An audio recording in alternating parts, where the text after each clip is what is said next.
Salam sejahtera bagi kita semua. Kami dari kelompok Cryptox akan menjelaskan beberapa hal tentang tugas mata kuliah kripto. Kami beranggotakan 5 orang, yaitu saya sendiri, Rio Framis Menjuntak. Selanjutnya Jonggi Vigastorus. Selanjutnya ada Domingo Siburian. Selanjutnya Denny Ramadan Pane. Dan terakhir Rizky Junior Panggabean. Perkenalkan, nama saya Jonggi Pegastorus dengan NIM 11S19014. Di sini saya akan menjelaskan serangan insider trade.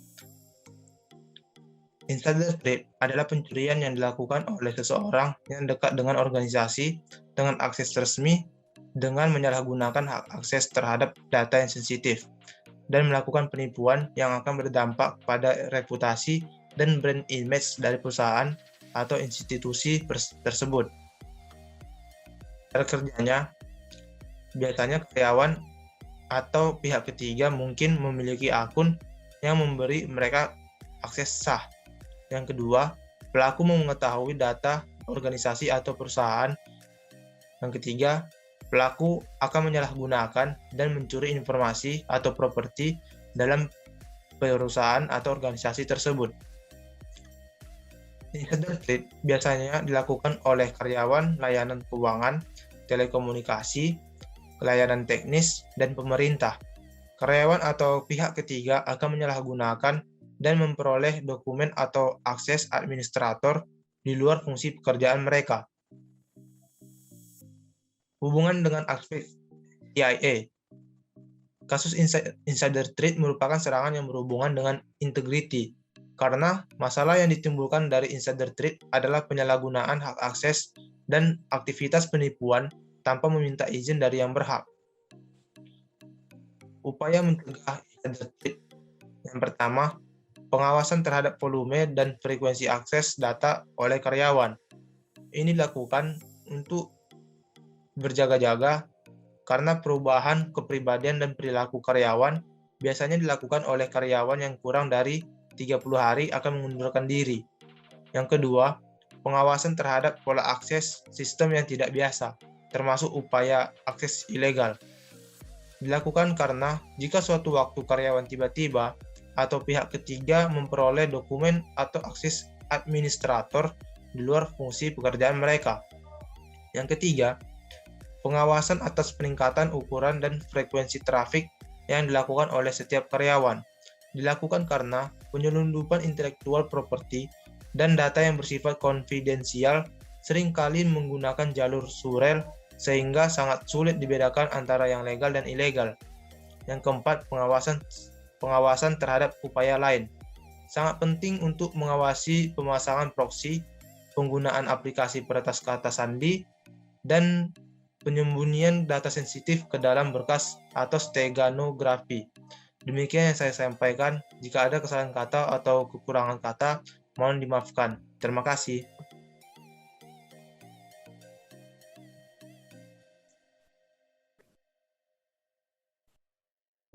Salam sejahtera bagi kita semua. Perkenalkan, nama saya Rio Framis Menjuntak dengan NIM 11S19037. Di sini saya akan membahas tentang phishing.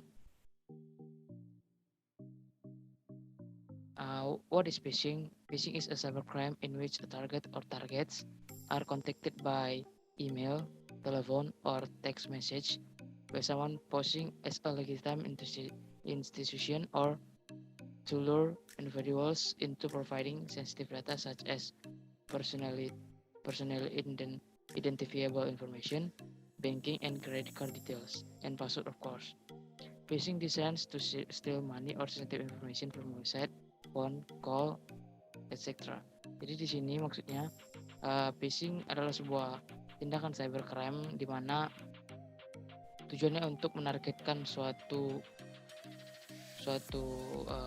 target seperti email, telepon, atau text message, yaitu pesan teks dari seseorang yang ingin mengetahui informasi yang ada pada diri kita, seperti data-data kita, banking kita, credit card, dan password. Juga seperti website atau telepon dan lain-lainnya. Selanjutnya, how does it works? Cyber criminals can do this by installing malicious software on your computer, tricking you into giving them sensitive information or outright stealing personal information of your computer. Jadi di sini cara kerja dari phishing itu adalah cyber criminal akan menginstal aplikasi atau software di komputer kita masing-masing. Itu tujuannya untuk men-trick atau mengambil semua informasi yang kita kasih ke mereka. Jadi mereka bisa dapat mengambil informasi tersebut tanpa kita ketahui. Cara mereka menginstal software itu yaitu ketika kita membuka suatu website atau kita membuka suatu pesan yang dikirimkan seperti iklan tapi tujuannya untuk phishing dari mereka sendiri. When, where, who run it. Jadi yang pertama, when phishing attacks your data. Kapan data kita terjadi phishing? Ketika kita mengakses sesuatu website atau sesuatu iklan yang dimana tanpa kita ketahui website tersebut adalah sebuah website phishing. Artinya tanpa kita ketahui website tersebut adalah website yang tidak benar, yang tujuannya akan menyebarkan informasi data kita. Nah, where phishing attacks your data, kapan terjadi phishing data? Yaitu tadi ketika kita mengakses, dan itu terjadi setiap saat ketika kita memasukkan semua data-data kita. Misalnya kita udah masuk ke websitenya, selanjutnya kita buat username atau credit card atau apa informasi tentang bank kita, maka di situ mereka langsung dapat bisa mengambil informasi kita secara utuh dan mereka mengambilnya dan mengubahnya. Setelah itu kita tidak akan bisa mengakses data kita lagi karena mereka sudah mengubahnya dari sistem. Selanjutnya, who do the phishing? Siapa yang melakukan phishing ini? Yang melakukan ini adalah oknum-oknum yang bisa dibilang sebagai cyber kriminal, mana mereka membutuhkan suatu informasi data kita untuk mengakses misalnya kredit bank, untuk mengambil data-data bank kita, terus mengambil isi dari bank kita sehingga kita bisa kehilangan duit atau kehilangan informasi data yang bisa membahayakan diri kita dan akun data kita. Selanjutnya ini contoh phishing attacks. Ini contoh Twitter. Kalau kita perhatikan ini adalah URL Twitter yang asing atau tidak selayaknya seperti ini. Yang seharusnya website Twitter itu twitter.com atau twitter.co.id atau Twitter http twitter.com. Ini tetapi dibuat tweetpics, videos, metaphor dan sebagainya. Nah, ini adalah termasuk website phishing, di mana ketika kita memasukkan username dan email kita, maka otomatis pemilik dari website ini akan mengetahui juga username dan password kita, sehingga akun kita bisa mereka dapat informasinya dan mereka akan mengubah atau mengirimkan sesuatu yang tidak baik di postingan kita, seperti itu. Selanjutnya, how to protect from phishing attacks. Yang pertama, IT will never ask for your password or over email. Please be wary of any emails asking for password. Never send password, bank account numbers, or other private information anywhere. Jadi yang pertama ini, sebuah software developer atau sebuah pembuat website tidak akan menyuruh kita untuk memasukkan password. Barangkali itu adalah password yang legal, misalnya password Facebook atau password email atau password yang lainnya. Jadi misalnya ada website yang hanya menampilkan informasi tetapi kita disuruh masukkan password, nah itu harus tanda tanya apakah ini adalah website phishing atau tidak. Selanjutnya, never enter private or personal information into a pop window. Jadi biasanya ada itu pop-up window. Ketika kita mengklik iklan, ada itu pop-up window. Nah, kita kalau bisa jangan menekannya karena itu adalah kemungkinan website phishing. Selanjutnya, don't pay for a free price. If a caller tells you the payment is for taxes, he or she is violating federal law. Nah, ini contohnya untuk phishing di calls. Ketika ada orang yang meminta bayaran gratis, seperti yang kita tahu, kayak kita dapatkan mobil atau pinjaman duit atau kita dapat dana sebesar 10 juta dengan cara gratis. Nah, kalau bisa jangan melakukan hal tersebut.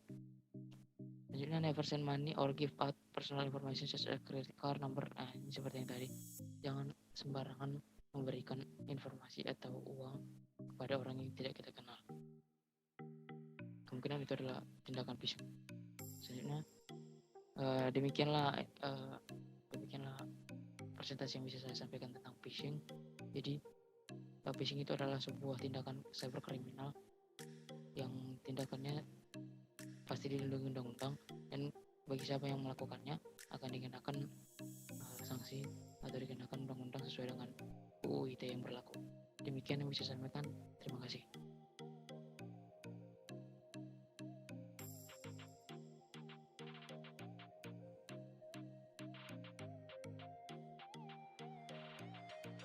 Perkenalkan, nama saya Rizky Panggabean dengan NIM 11S19050. Kali ini saya akan membahas mengenai malware. Apa itu malware? Malware adalah perangkat lunak yang dibuat dengan tujuan memasuki dan terkadang merusak sistem komputer, jaringan, atau server tanpa diketahui oleh pemiliknya.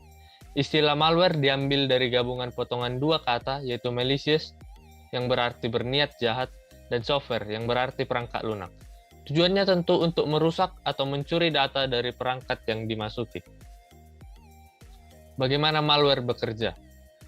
Malware bekerja saat Anda mengunjungi halaman web yang terinfeksi banyak virus yang menampilkan pop-up untuk membuka ataupun mengunduh program atau skrip berbahaya pada pop-up tersebut.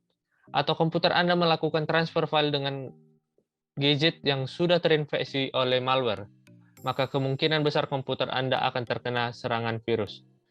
Kemudian hacker mengendalikan komputer Anda dan mengirimkan nama pengguna dan sandi ke server. Kemudian para hacker membuat koneksi FTP otomatis ke server Anda dan mengunduh file pada komputer Anda yang mereka temukan. Kemudian para hacker memodifikasi file-file yang dapat menyebar virus, kemudian mengunggah file yang berubah kembali ke server.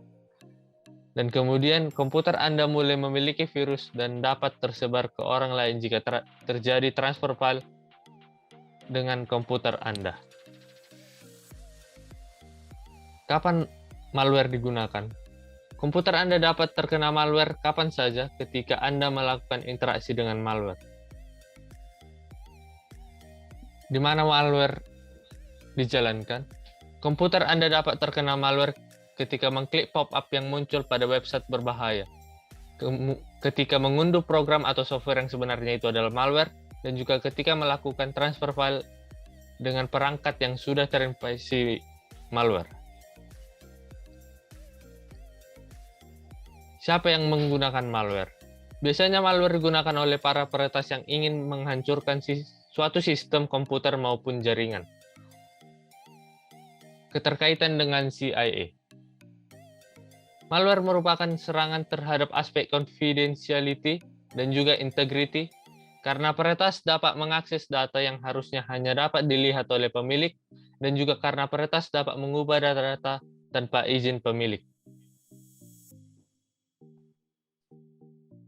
Cara-cara untuk melindungi komputer dari malware. Pertama, pastikan Anda mempunyai antivirus terbaru dan ter-up-to-date. Kedua, jika komputer Anda sedang terserang malware dan sebagainya, segera bersihkan dan musnahkan dengan antivirus Anda. Ketiga, lakukan pengecekan secara berkala menggunakan antivirus Anda. Keempat, melakukan backup kepada data-data pada komputer Anda. Kelima, rutin melakukan pergantian password. Sekian penjelasan dari saya. Terima kasih. Perkenalkan, nama saya Hari Domingus Burian. Saya akan menjelaskan tentang ransomware. Sini pengertian ransomware yaitu salah satu jenis malware, di mana kita tahu malware adalah sejenis software atau virus yang tentunya merusak data penting dalam komputer. Sesuai dengan namanya, ransom artinya tebusan. Jenis malware ini bertujuan untuk memeras korban yang komputernya terinfeksi ransomware dengan motif meminta sejumlah tebusan. Padahal sebetulnya ransomware juga mencuri beberapa data di dalam komputer kita. Jenis ransomware yaitu yang pertama locker ransomware, contohnya itu Revoton yang terjadi tahun 2012. Yang kedua ada crypto ransomware, contohnya itu CryptoLocker tahun 2013, CryptoWall 2014, CTB Locker 2014, dan yang paling terkenal itu WannaCry 2017. Yang ketiga itu Mac ransomware, contohnya Granger tahun 2016. Cara kerja ransomware: pertama, ransomware melumpuhkan komputer dengan cara mematikan sejumlah tools dan program yang terdapat di komputer. Kedua, ransomware melumpuhkan keyboard dan mouse dan hanya membiarkan pad nomor yang aktif. Ketiga, ransomware mengunduh dan menampilkan pesan peringatan yang isinya mengaku-ngaku sebagai penegak hukum. Yang keempat, pesan peringatan tersebut menyatakan bahwa pengguna telah diketahui mengakses konten ilegal di internet, sehingga si pengguna harus membayar uang agar bisa mengakses komputernya. Jadi di sini ransomware kita lihat melumpuhkan keyboard dan mouse dan hanya membiarkan pad nomor aktif agar user dipaksa untuk memasukkan nomor rekeningnya agar segera mentransfer uang. Kapan, di mana, dan siapa terkait ransomware? Ransomware bisa terjadi kapan saja. Biasanya menyebar melalui email atau tidak sengaja kita mengunjungi situs web yang terinfeksi ransomware. Jadi komputer siapapun bisa dipastikan terkena ransomware jika usernya mengakses situs web atau email yang terinfeksi. Bukan hanya individu, siapapun yang dengan data penting disimpan di komputer atau jaringannya berisiko, termasuk pemerintah atau bahkan lembaga penegak hukum dan sistem perawatan kesehatan atau infrastruktur penting lainnya, bisa terkena ransomware. Di sebagian besar varian ransomware menginskripsi file pada komputer yang terpengaruh, membuatnya tidak dapat diakses dan meminta pembayaran tebusan untuk memulihkan akses. Namun, tidak ada jaminan bahwa individu akan memulihkan file mereka jika mereka membayar uang tebusan. Gagasan di balik ransomware sangat sederhana. Jika komputer terinfeksi ransomware, biasanya pengguna mengklik tautan jahat dalam email atau membuka file jahat sebagai lampiran email. Ransomware kemudian diam-diam mengenkripsi data pengguna. Jadi motifnya bukan cuma satu, hanya uang, tapi juga data. Berikut adalah pencegahan untuk mengatasi ransomware. Yang pertama, selalu kita pastikan komputer mendapatkan patch terbaru dan pembaruan terbaru. Kedua, menggunakan software fitur keamanan atau antivirus versi terbaru. Ketiga, selalu mengaktifkan firewall pada komputer. Menghindari untuk mengklik website dan email yang mencurigakan. Kemudian lakukan scanning komputer secara berkala. Kemudian backup file penting juga secara berkala. Sekian informasi saya mengenai ransomware. Jika ada salah kata mohon dimaafkan. Terima kasih. Perkenalkan, nama saya Deni Ramadan Pane, NIM 11S19046. Saya di sini ingin menjelaskan apa itu social engineering.